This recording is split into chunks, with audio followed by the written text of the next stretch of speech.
Owen Baya, Kilifi North. Robert Mui, MP Kadhiani. Stephen Mule, MP Matungulu. Didoraso Saku. Abdi Shurie, Balambala. Mishimboko Likoni. Rehab Mukami, Nyeri. Ndamkale Bamisa Boti. Honorable Mr. Davis Chirchir, we'll start in earnest with the job ahead of us. First, you'll be sworn in because you'll testify on oath. Once we do that, you give your original documents to the sergeant to give to the clerk to cross-check with what we have to see if they are corresponding. So you may be upstanding. You have an option to swear on the Bible or the Quran, depending on your faith. Bible? I, Davis Chirchir, do swear that the evidence I shall give before this committee on the matter under its consideration shall be the truth, the whole truth, and nothing but the truth. So help me God. Thank you. You may take your seats and sign the oath.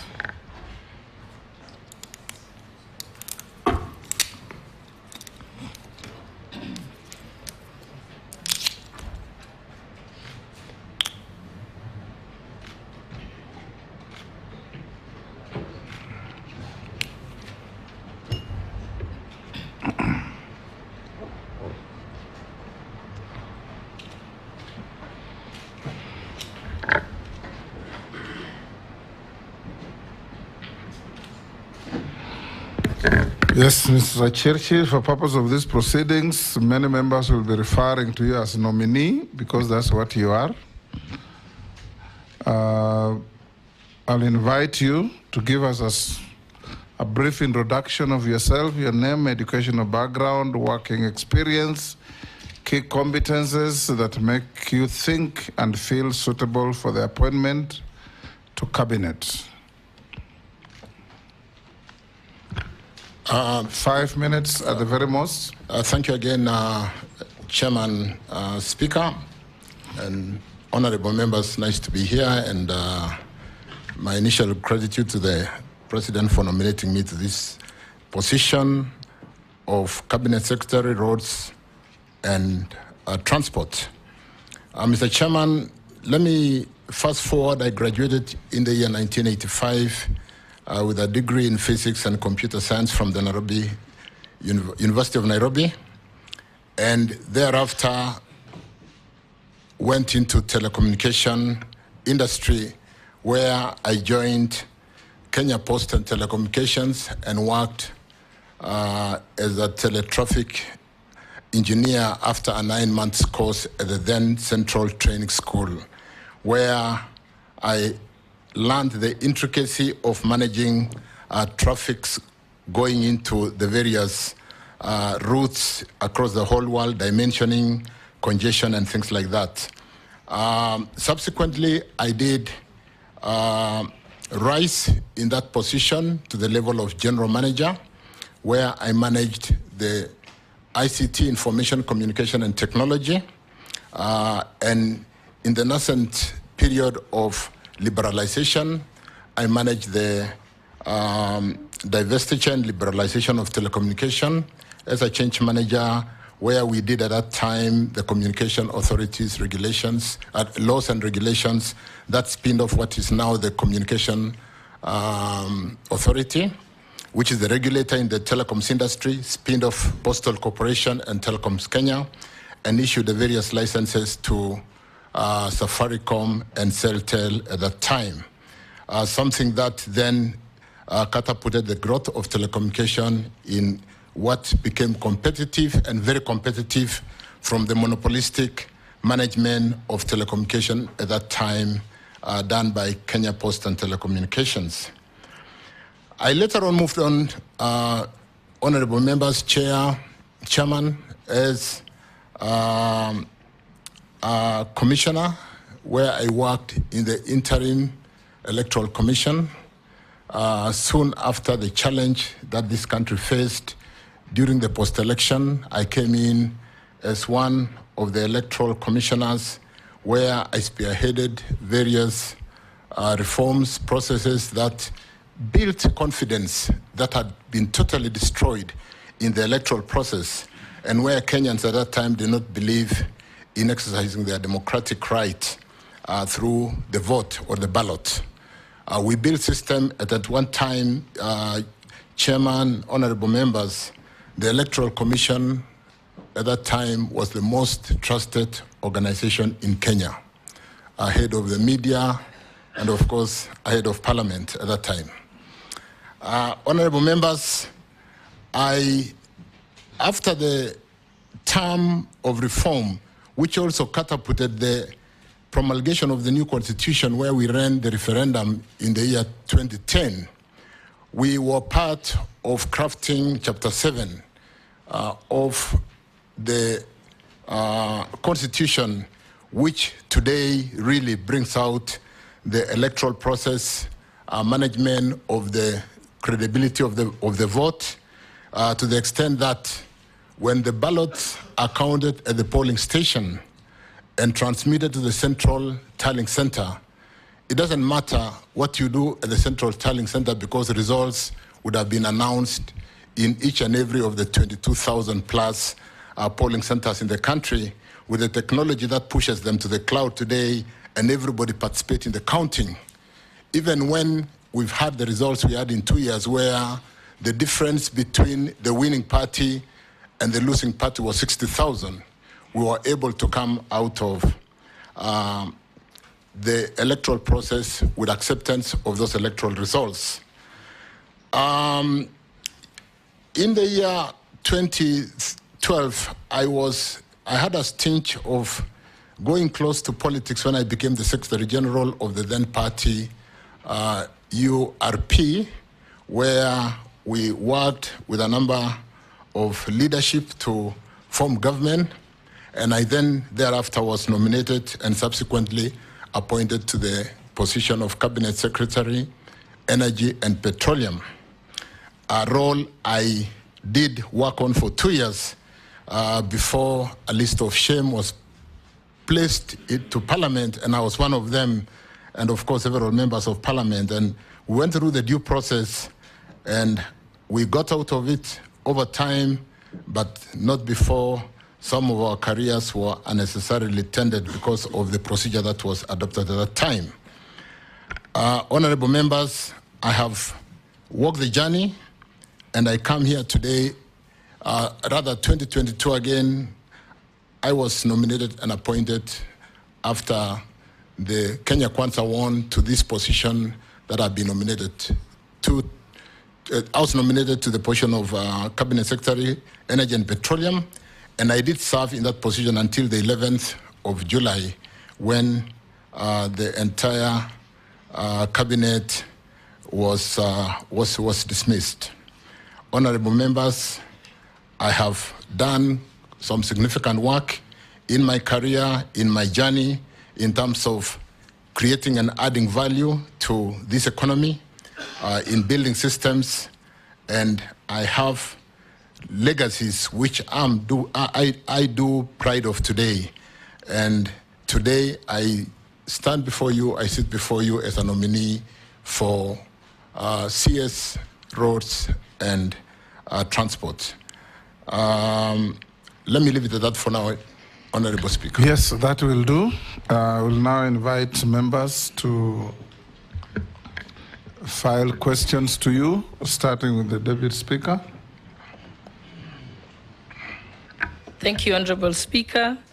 Allow me to question Mr. Davis Chirchir, the nominee, on where he served before, his immediate former position as Minister of Energy, and also to question him on where he's going, which is the Ministry of Transport. So, Mr. Chirchir, you were at the Ministry of Energy and Petroleum. You know very well that one of the biggest complaints Kenyans had was that the cost of energy, that is petroleum products and power, was extremely high. I think then we'd be interested in knowing what are some of the interventions that you made during your tenure to try and mitigate this.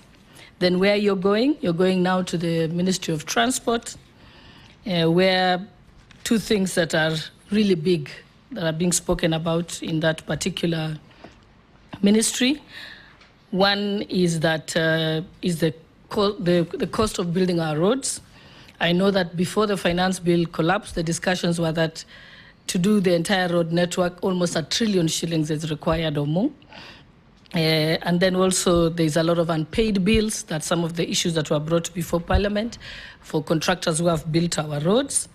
So what are the interventions you will take if you're confirmed for this position of Minister of Transport? Are you going to look at joint concession roads and so on? And lastly, on the big elephant in the room, Kenya Airways. Now that you're going to the Ministry of Transport, if confirmed, that will be also an issue we'll deal with. Kenyans would like to know how you intend to deal with Kenya Airways. Are we going to put more money and seeing losses, or is there a way of dealing with it, or should it just be sold? We are interested in knowing what your views are on that. Thank you very much, Honorable Speaker. Nominee, go ahead. Thank you, Deputy Speaker Gladys Boshole. Good question on what we've done and achieved as a country to bring down the cost of energy to where it is today. Let me start, Honorable Chair, by saying when I checked last, and then because of the concern when our President was going to the space to talk to the Gen Zs, I did check the challenge of power and what we need to do to be able to address the cost of doing business in this economy. Cost of energy is one of the most and significant contributor to the cost of doing business. In industry, the cost of energy in production contributes to up to 30 to 40%. And therefore, a country cannot be competitive if the cost of energy as a unit cost of production is significantly high. Chairman, honorable members, the energy portfolio is a very interesting area when I consider to where I'm going. A very structured area. We have a tool we call Least Cost Power Development Plan, which we've just signed off the 2024-2043 Least Cost Power Development Plan, which articulates the building blocks and how to match demand and supply. What happens, Honorable Chair and members, is that every bit and piece of energy that is generated is paid for by the customers, whether we sell it or not. So we don't generate power which you don't need. We have to ensure that we match the demand and the supply. And because the demand side can grow suddenly while the supply is built over 3 years, there's got to be very good planning. As we speak now, we are planning for power for Kenya for 2027, 28. In fact, those are the power plants which we are currently building in Olkaria, in Kiambere, Kamburu, Sola, and so on and so forth, in Meningai, in Nakuru. We are currently building power plants. And what we did to basically get down to the question to address the cost of energy is to really ensure that the energy mix in generation, we do generate power from solar, from wind, from geothermal. Those are the 3 cheapest cost of generation, including, of course, hydro. And the most expensive generation is from thermal. And during times of drought, we run thermal more because the hydrology would be low. Because of the hydrology having been good in the past 1 year, we've had a lot of water, so we are running our Kiambere, Kindaruma, Gitaru, Cascade fairly well. But more importantly, the mix to ensure that we do not dispatch the expensive power when we don't need to is a very important component in managing the cost of power. One of the profound things we've done, Chairman and honorable members, which I might even call legacy, is switching off a power plant called Moroni, which is very expensive. It dispatches power at about 70 shillings per kilowatt hour. So Moroni GT, which is somewhere between Kisumu and Moroni. We all know where Moroni is. We have also switched off a power plant called Kipevu 1. Moroni generates 60 megawatts. Kipevu 1 generates 74 megawatts. At end of life, it has reached end of life and we switched it off. And likewise, we've switched off 76.4 megawatts in Kipevu 2. These power plants alone, Chair, if to contextualize, it generates 210 megawatts, dispatches about 15% because it's only used for peaking, but the cost to the economy is about 10 billion Kenya shillings annually. When it is dispatching at 15%, if we have to dispatch more because of not obeying the order of merit of economic order of merit of supply, the bill would go from 10, 15 to 20 billion. Those power plants are down. The promoters of these power plants have been through this town to see everybody to try and bring them back.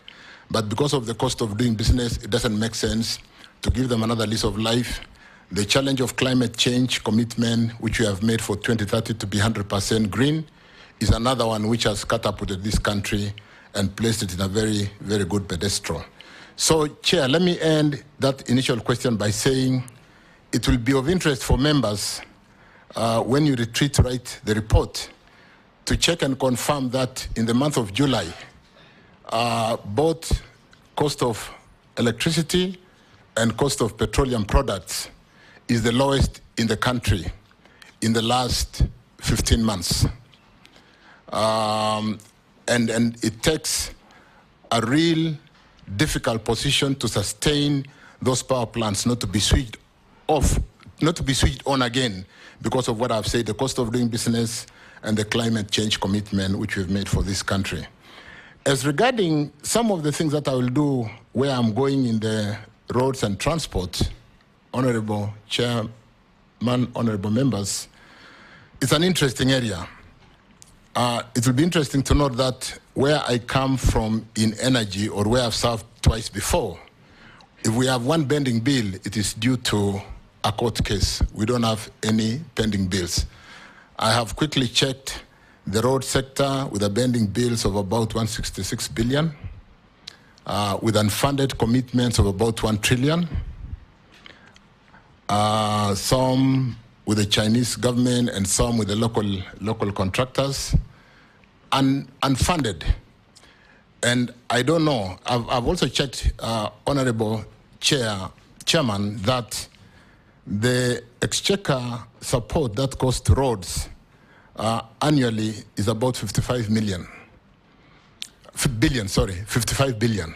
So if that continues, it will take us in excess of 20 years to finance what has been committed today, leave alone financing the pending bills, which sits at 94 billion with an interest, forex gains and what have you of adding up to about 166.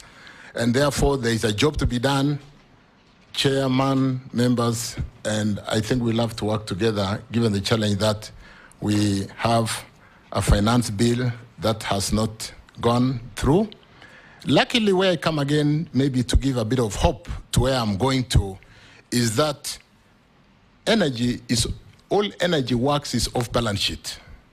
And it will be of interest to members and, of course, the Honorable Chairman to note that energy deals with a budget of about $10 billion annually, all off balance sheet. And I sit here to basically pronounce that we are working to deliver the cheapest cost of electricity and today the cheapest cost of petroleum products in the country, albeit with no budget support, because all this is private capital, off balance sheet. We do not have to work on the treasury balance sheet. Otherwise, we'll need 20 years, Chairman, to be able to fulfill those commitments that we have signed onto and that we have to deliver because they are contractual. Thank you, Chairman. Chairman. Chairman, if you allow me. Yes. If you allow me, Owen. just to follow up on what Davis is talking about, 1 trillion into commitment of 160 billion in debt. It looks really grim, like you will run away from the job. What is it that you will do to attract capital and actually to offset the 1 trillion and also to pay the bills? Because you have done it in energy. What will you do? Because we want to see hope. Kenyans want to see what is it that Davis will do to change the story. Thank you. Yes, Davis, and you had not also touched on Kenya Airways question. Through Chairman Owen, it is difficult. It's early in the day after nomination, but I think it's possible. I've said we work off balance sheet in energy. And when you, Chairman, you have term sheets which stipulate that maybe the cost of constructing a kilometer of road or the cost of generating geothermal, if you are coming in as a private investor, should not be indicative tariffs. We gazette indicative tariffs through EPRA, where when you're generating power, we tell you if you're coming in, we're not signing if your tariff is above 6 cents US. So I think we should really be looking at frameworks like if you are coming in, we cannot sign a contract if you are building a road beyond 100 million Kenya shillings per kilometer, so that we don't get into commitments of trying to build a road for 500 million Kenya shillings per kilometer. And so even as you walk in to do your initial study, you don't spend time to push us to a commitment where we are building a kilometer for the price of 5, 6, 10 kilometers. We will need to look at, more importantly, how to work off balance sheet. When I say that $10 billion,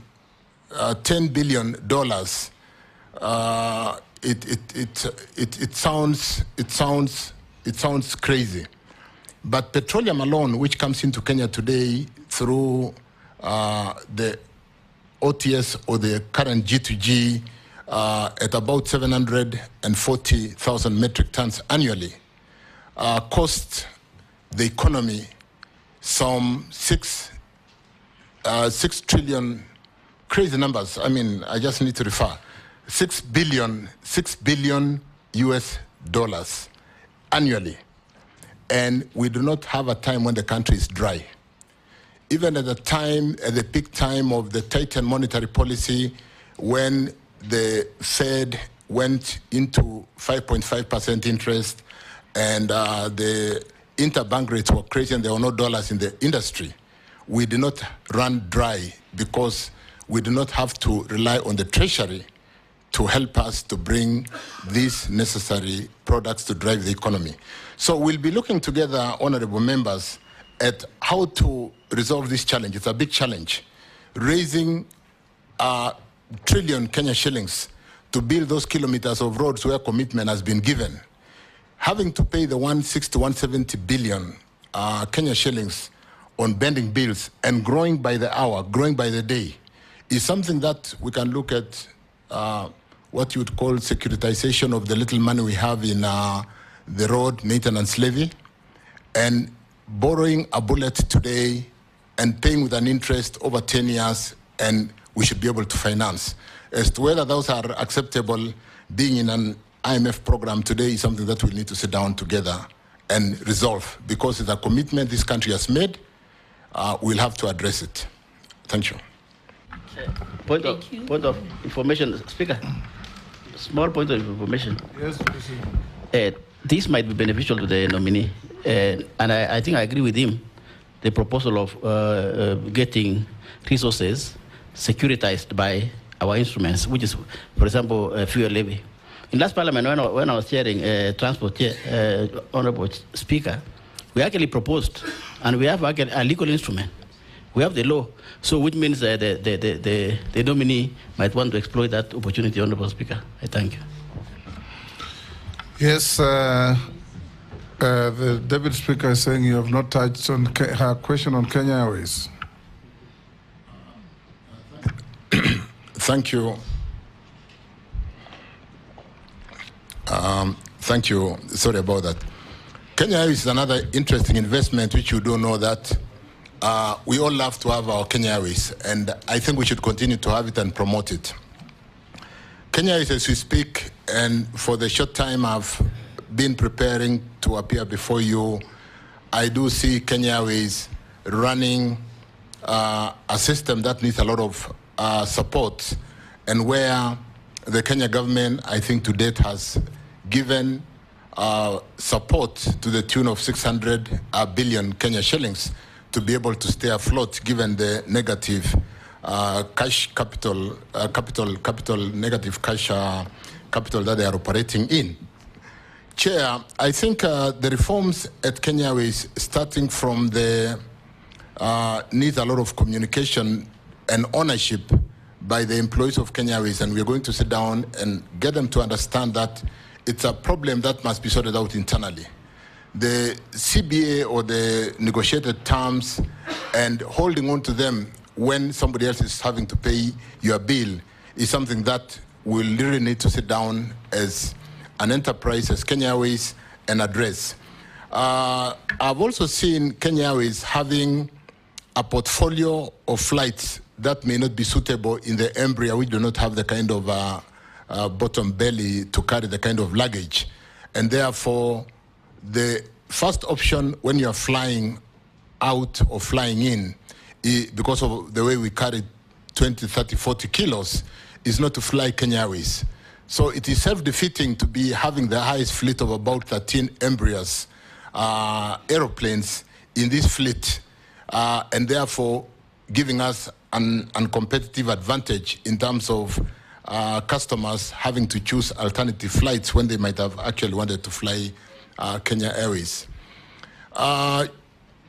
Chairman, I do note that Kenya Airways in the past 2023 accounts had an operating profit of about 10 billion.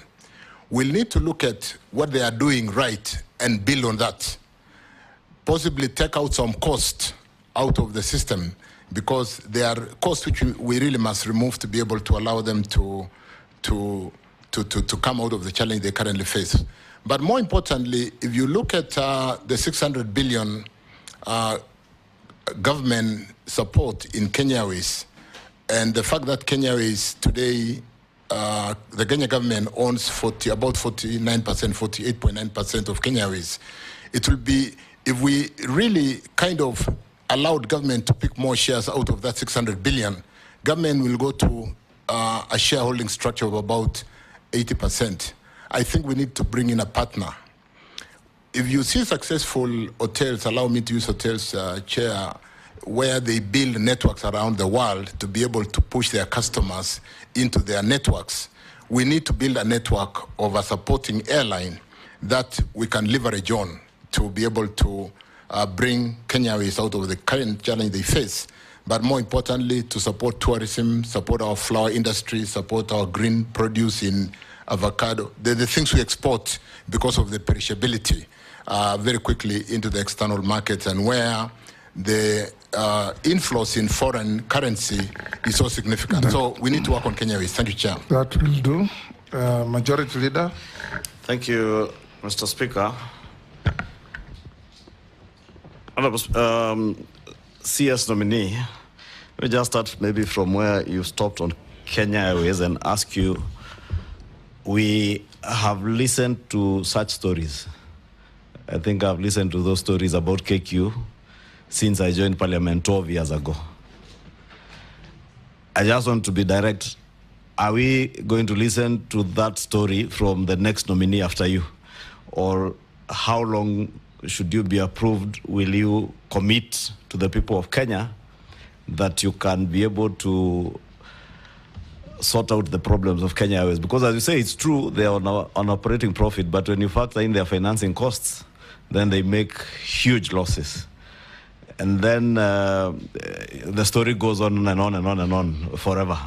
So you may need to tell us whether you truly mean business.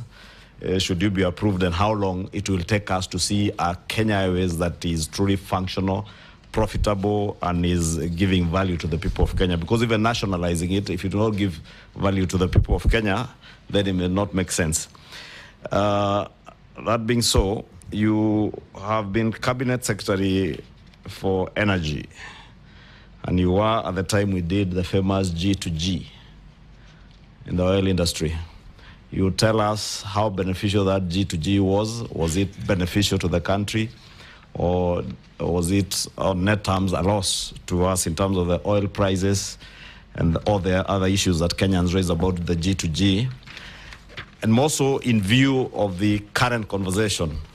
You've seen Kenyans online saying that the airport has been sold. Far from it, from what we hear, and negotiations on PPP framework with the Adani Airport Holdings Limited. Are you the man to run this PPP with Adani or any other interested private equity partner that may come in?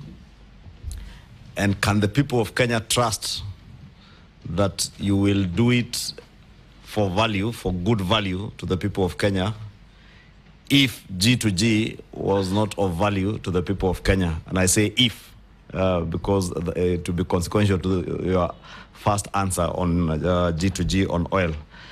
And maybe you would take a bit of time to tell us what you have been able to dig in your briefs from the ministry. I'm certain you've gotten briefs from the ministry on this Adani Airports Holdings PPP engagements, the engagements that are there.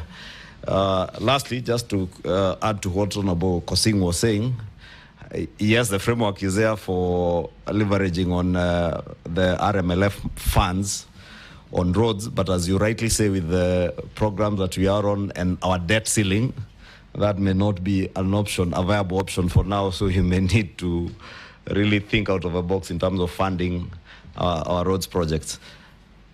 Thank you. Davis, try and compress the answers. Thank you, Chair. I think KQ is, it needs, like I said, there'll be quick wins. There'll be the low-hanging fruits, like I said. I would like to sit down with the staffers and address this challenge in KQ, which I could easily call the low-hanging fruits, but which has really been a major pain in KQ, the industrial relations.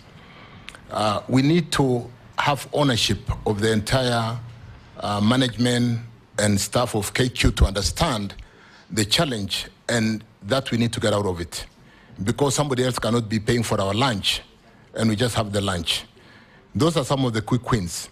Some of the more difficult things which I think have been addressed are those expensive leases, on the 7-7 leases, where the cost and the revenues are really challenged. And again, we are having to rely on government to pay on behalf. But as it were, KQ, like we'll all have to agree, from an aviation perspective, is a very strategic asset. So it will be one thing to sit down and first things first. What are the low-hanging fruits? What do we need to address? And what kind of ownership? So it's a leadership issue. We really need to address that. One thing which I'm going to put alongside KQ, G2G, and Adani, and I did prepare the challenge that the country faced in the last 4 weeks in terms of how we work, is the aspect of communication and carrying the Kenyans together with us. Article 35 of the Constitution, and I did make a record of that so that I don't fumble around, where every citizen has the right to information. And in Article 69, it talks to public participation in the environment. In 118, it talks to public participation in facilitating public participation in involvement and in the legislative process, public participation in the National Assembly and in the county government in Article 196. And in the finance area, Chapter 12, it talks about there shall be openness and accountability, including participation in financial matters. Chair, I think as government, we feel like information can only be given out when we have been pushed to give information. The public participation is articulated in the Constitution and in the act that has been in Parliament to basically actualize how public participation should be conducted, and which is causing a pain today, including the ruling that we just had the previous day. is something that we need to carry Kenyans as we do some of the things we do, like in Adani, in Kenya Airways, or in G2G. Because G2G was a fairly complex and a quick solution required to address the challenge of the time. But we're trying to explain today, even to members of parliament, to understand something that was built over a period of 4 months. If we carried everybody along in public participation so that they understand every step as we go forward, we wouldn't be facing the kind of challenges we are facing today. So there'll be need to inculcate public participation from inception as we carry the programs forward, so that we are together with Kenyans at every stage. Of course, how that is done is something that we'll need to really work on. So really, I think we really need to address the challenge that we find ourselves doing what we believe is right for the country, but the population do not quite understand because we did not carry them along the whole journey. The G2G story, Honorable Kimani Ichung'wah, through the chair, I think was a great success for this country. At a time when we came out of COVID, at a time when the Ukraine war was a big challenge, and the inflation rate was soaring at a high of 9%, including in the US and Canada. A very tight monetary policy running even today at 5.25% to 5.5%. And the dollars would rather be in soft trading as opposed to trading with risk. Everybody was basically earning more money, taking their money to the bank. And a situation which did not only affect Kenya, in fact, in the tea industry, we were not selling our tea because there was no dollars out there. It was a global crisis. Let me then answer the point. Avoid the temptation to give a lecture. Yeah. Answer questions. Agreed. Yes. The G2G chair was brought in to forestall the challenge of unavailability of the US dollars in the industry. And we did build a very quick solution to ensure that the country would not run dry. We could be able to purchase petroleum, pay Kenya shillings, on a deferred LCs, which would be confirmed by international AAA or what you would call investment grade banks over the local issued LCs, and be able to get the product and pay later when the situation improves. It has worked very well. I think we have today brought in over 100 cargoes. We have in-account dollars in excess of $3 billion over this. And I think today, if not for G2G, like when we went to elections, Chair, in April, May 2022, MPs will recall carrying jerry cans around the country looking for fuel to run their campaigns because there were no dollars to buy petroleum products. As regarding Adani, so G2G was great. I think it is something, Chair, when there's time and I write my book, it will be one of my legacy delivery to this country. Adani. You know, you're being guided by the chair to avoid giving lectures, because the straight answer was the dollar was at 160 something. And part of the benefits of that is at 130 today. Thank you. 130 today. Thank you. Fuel prices, the prices they were trading at then, and what they would have gone with respect to Adani, Chair, we look at Adani. We'll need, like I opened by saying, public participation, provide information, have a framework in terms of what you would call term sheets, in terms of what is the correct return on investment when we are bringing a PPP. If we agree that the return on investment is 12 to 15% internal rate of return, if we agree on the debt equity ratio, we should be able to really get Kenyans to understand, get everybody to understand, is Adani a deal we should do? Is it going to help Kenya? Vis-a-vis what I just said, this is an off-balance sheet upgrade of Kenya Airports Authority. If we can't do it as a government, can we allow a private sector player to do it on reasonable but competitive cost or return on capital? Thank you, Chair.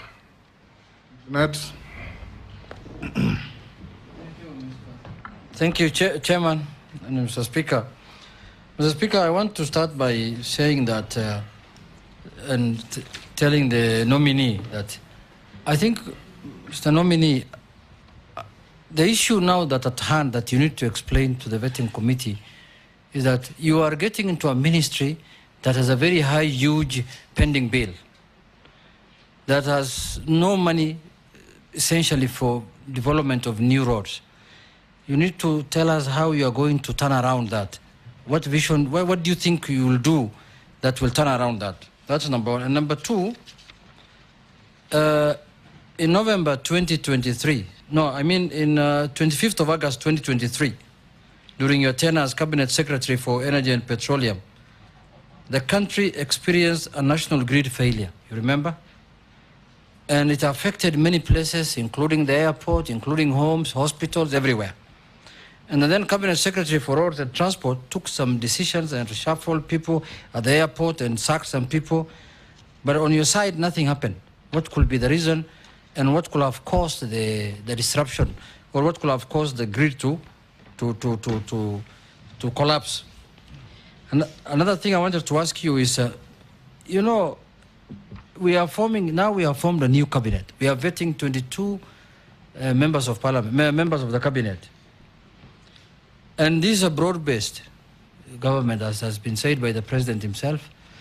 But the effect of broad-based also is to have development in every part of the country. This country has suffered enough in the sense that there's skewed way of doing road constructions in the country. There are places like my neighbor here in Kikuyu, there is no road remaining, unless now we want to put overhead and overpasses and underground passes. And there are places where still there are issues of roads. What criteria will you come up with? Mr. Speaker, you need to protect me from my colleague. He can't say there are no roads remaining in Kikuyu when there are actually no roads in Kikuyu. You will be protected. Thank you, Mr. Speaker. Ask your question. Mr. Speaker, so I was asking, what criteria are you going to come up with so that roads net distribution is done in an equitable and fair manner? Lastly, there was a road that was supposed to be dualed from, I don't know, here, Kabete or somewhere in Nairobi here, all the way to Rironi, all the way to Mount Summit Junction. And that's where, as we go, every weekend, what is the status? There was an agreement with the French government, but it has never taken off. So, Mr. Nominee, those 4 issues, if you explain. Yes, Davis. Then you may get a good report from me. Very quickly, for the unfortunate blackouts in the network, Chair, I do note we have had a number of blackouts which we have addressed and categorized into quick solution in short term, mid term, and long term. Whereas we have generated enough power because it is done by the private sector or off-government balance sheet. And the energy sector is totally unbundled in terms of generators, transmission, and offtake, or what you call the buyer market in KPLC. The transmission network is financed by the exchequer, through the exchequer. And with the inadequate financing of the transmission network, most of the challenges that we saw in the blackout was transmission in nature. Chair, we have 2 very specific challenges in Kisumu, Moroni, Chemosit, a network which links to Bomet, through Kigati to Awendo, Homa Bay and Awendo. And that transmission network gets overloaded. When a system is overloaded, it drips to secure itself, just like the circuit breakers in our house. When it sends a fault, it will drip. So the drip, due to an overload, became a challenge. We have seen secured funding to get an alternative routing to get more power from Olkaria through Narok, Bomet, Awendo, and Homa Bay. So that the contractor will be on site shortly. We got a funding from Africa Development Bank and address that challenge. The other challenge that has been dripping the country, and where we occasionally, for those of us who live in that region, do pull out feeders. Pulling out a feeder is load shedding. And so a few areas would be load shedding to ensure that it doesn't drip the whole country while we build this network very quickly. We've had a challenge in Takwel, a place called Ortum, Kitale, where we did put some 3 solar plants called Alten, Selenkei, and what happened is those solar plants caused a network constraint. And so we've not been dispatching Takwell because of the take-or-pay challenge of delivery of power into the system. Chair, that has since been resolved. We have gotten the transformers into Otum. Otum is in some place in West Pokot there, and we've gotten the transformer to Kitale. And the network constraint or the congestion of having to transmit more power through a line has been resolved. We are also working on something called to be able to manage voltage stabilization. We are working on STATCOMs on the Ethiopia-Kenya line to be able to address the voltages so that we do not have this intermittence and a network disturbance which causes a blackout. And so those are being addressed. Unfortunately, they belong to Ketraco where they are addressed through the balance sheet, but that is being addressed, Chair. With regard to... Point of order, Chairman. Yes, Mary. I have not heard him mention Busia and Kakamega because blackouts cut across. Actually, you cannot even put a business in Busia because you persistent blackout. So mention something about Busia and Kakamega and Bungoma. Allow me, Chair. Yes, Chirchir. Chair, I should have possibly said west of Kenya. Call me Speaker or Chairman, not Chairman, Chair. Chairman, yes. This challenge is really characteristic of most of west of Kenya. You know, most of the generation is in the Seven Forks. It's a nightmare. It's a nightmare. Yeah. But with the construction of the line to carry power from Olkaria direct to west of Kenya, a very good capacity line, that problem will be a thing of the past. That's being done. When will it be ready? Another 18 months, but what we are currently doing, we have got mitigation. We've built a line from Sondu through Awendo to be able to deload Chemosit, Kigati. So there's a lot of work being done. And let me say this, Chair. He's sitting on a chair. I'm sitting on a chair. I'm not a chair. Mr. Chairman. Yes. Mr. Speaker. Yes. Let me say this. Yes. Since I came to the Ministry of Energy and Petroleum, we've been working on the critical projects which had been started rather than the appetite of starting new projects. These have been historical challenges. We are sorting them. Whoever comes, my colleague who comes to the office, there are ongoing projects as we speak today. We are accelerating them because of that challenge. In fact, to put lives to the number of load shedding, occasionally, on a day-to-day basis, we are load shedding up to 140 customers to be able to remove the overload on the line. So conscious of that, including hospitals, including industries, factories, the tea factories. Conscious of that, Chair, we are working around the clock to ensure that we deliver this in the shortest possible time. Point of order, Mr. Speaker. I'm not asking a question, but Mr. Speaker, looking at the time, only 3 people have asked questions, and we're almost an hour. So if the nominee, please, could just be short and precise. Going forward, nominee, when you ask a question, just answer it. Are you selling Kenya Airways? No. Are you pumping in more money? Yes or no. Then we make progress. Let me now start from this side. Why don't I finish Jeanette? And I'll just 30 seconds.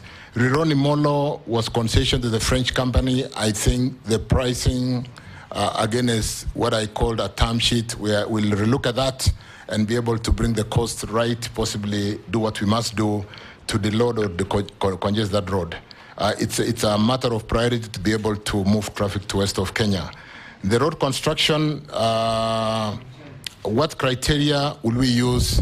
Chairman, I introduced my formative life in traffic engineering, and we'll need to do more of really ensuring we look at traffic, we look at opening new areas for economic purposes. Think about the Lapset. It is a new development corridor. You may not need traffic to open Lapset because we need to shift development to a new development corridor.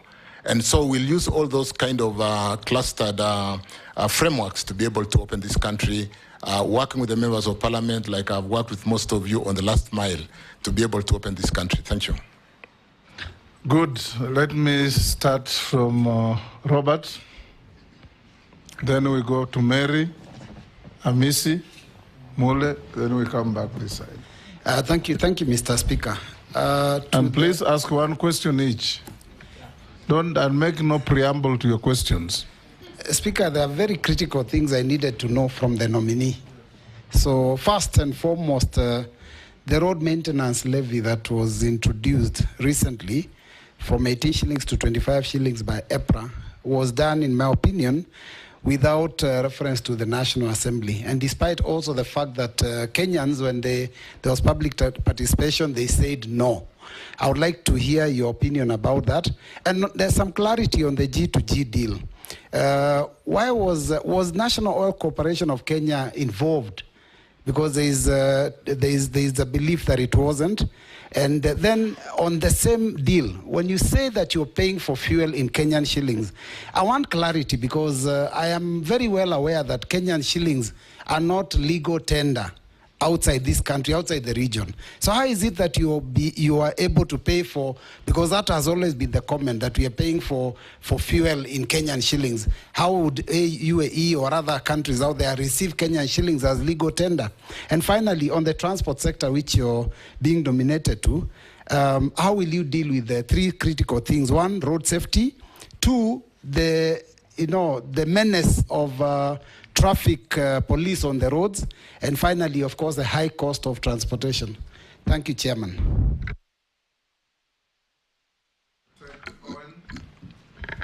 Swali moja.